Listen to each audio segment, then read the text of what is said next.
오늘 시편이 다루고 있는 주제는 부당하고 까닭 없이 나를 미워하는 사람들 앞에서 난 어떻게 할 것인가 하는 겁니다. 부당하고 까닭 없이 미움을 받는 상황 속에라는 겁니다. 이런 일을 당하지 않으면 제일 좋겠지만은 살다 보면 이런 일이 없을 수 없습니다. 세상은 악하고 인간은 죄인이기 때문에 우리가 부당하고 까닭 없이 억울한 일을 당하기도 하고 만나기도 하는 것이죠. 자, 이런 상황에 어떻게 대처할 것이냐? 오늘 본문에 주시는 말씀은 기도하고 믿으라는 겁니다. 기도하고 믿으라. 본문을 보면 기도로 시작해서 믿음으로 끝이 납니다. 제가 19절을 다시 읽어드리면 부당하게 나의 원수된 자가 나로 말미암아 기뻐하지 못하게 하시며 까닭 없이 나를 미워하는 자들이 서로 눈짓하지 못하게 하소서. 내 억울함을 풀어주시기를, 나를 미워하는 사람들이 나를 비웃고 괴롭히지 않게 해주십시오. 그렇게 기도를 합니다. 그 끝은 믿음으로 끝이 나요. 28절 말씀은 이렇습니다. 나의 혀가 주의 의를 말하며 종일토록 주를 찬송하리이다. 왜 내 혀가 주를 찬송하고 주의 의를 말합니까? 왜 우리가 종일토록 찬송합니까? 주님께서 나의 의를 풀어줄 거라고 하는 것을 믿기 때문에, 확신하기 때문에 이렇게 주님을 내 입으로 찬송하는 거거든요. 우리가 까닭 없이 나를 미워하고 괴롭힌 이런 일을 만났을 때 우리가 해야 될 일은 뭐냐? 기도입니다. 보면은 기도로 시작해서 믿음으로 끝이 나는데 이 순서가 참 중요해요. 기도하고 믿는다는 거죠. 우리가 이런 생각할 수 있어요. 믿어야 기도할 수 있잖아요.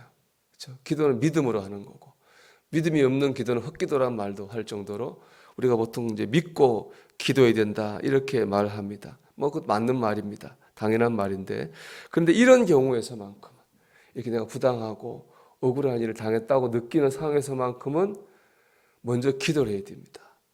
먼저 기도할 때 하나님께서 우리 마음을 치유해 주시고 평안을 주십니다.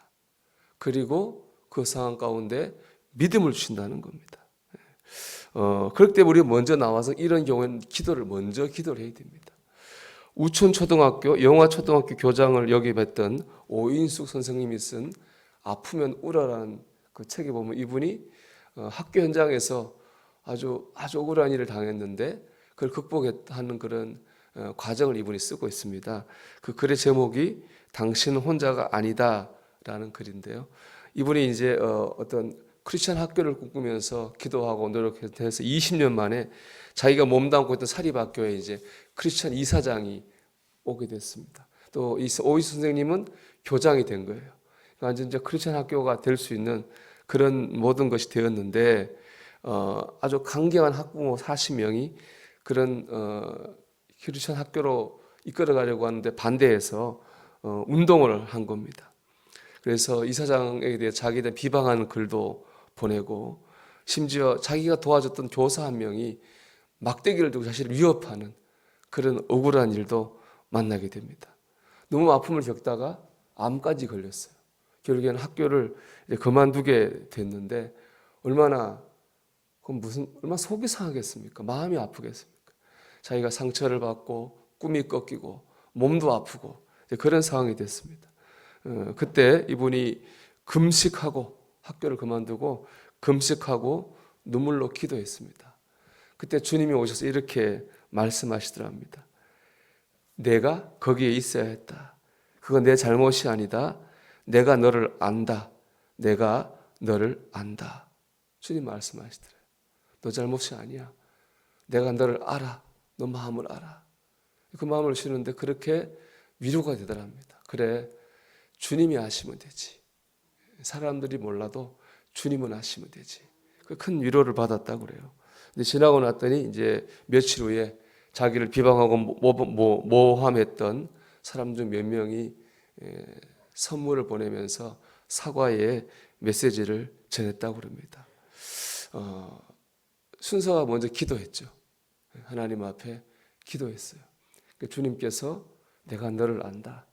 우리가 이제 그런 일을 만나면 늘 혼자라는 생각이 들거든요. 그런 억울하고 상처받는 만 혼자라고 생각하고 내가 뭐가 잘못됐는가 스스로 자책하고 스스로 한없이 이렇게 작아지지 않습니까? 그럴 때 우리가 해야 되는 기도하는 거예요. 기도할 때 주님 말씀하시는 거죠. 혼자가 아니다. 내가 너를 안다. 라고 우리를 위로해 주십니다. 그럴 때 우리 마음 가운데에 믿음이 생기죠. 주님이 해결해 주시겠구나. 주님이 나와 함께 하시는구나. 나를 붙잡아 주시는구나. 그럴 때 우리는 그런 아주 어려운 상황 가운데서 헤치고 나올 수 있습니다. 그렇기 때문에 우리는 뭐 해야 됩니까? 이런 일을 만났을 때 제일 먼저 우리가 해야 될 일은 기도하는 겁니다.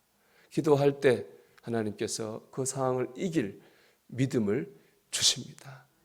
여러분, 우리가 오늘도 모든 일, 모든 상황 가운데 기도로 살기를 바랍니다. 특별히 오늘 이 시편 35편에 나온 것처럼 내가 억울하고 부당하고 까닭 없이 힘든 일을 만났다고 생각될 때, 그때는 정말로 기도할 때입니다. 모든 일에 오늘도 기도로 하나님과 동행하며 살아가는 저와 여러분이 되시기를 주님의 이름으로 축원합니다.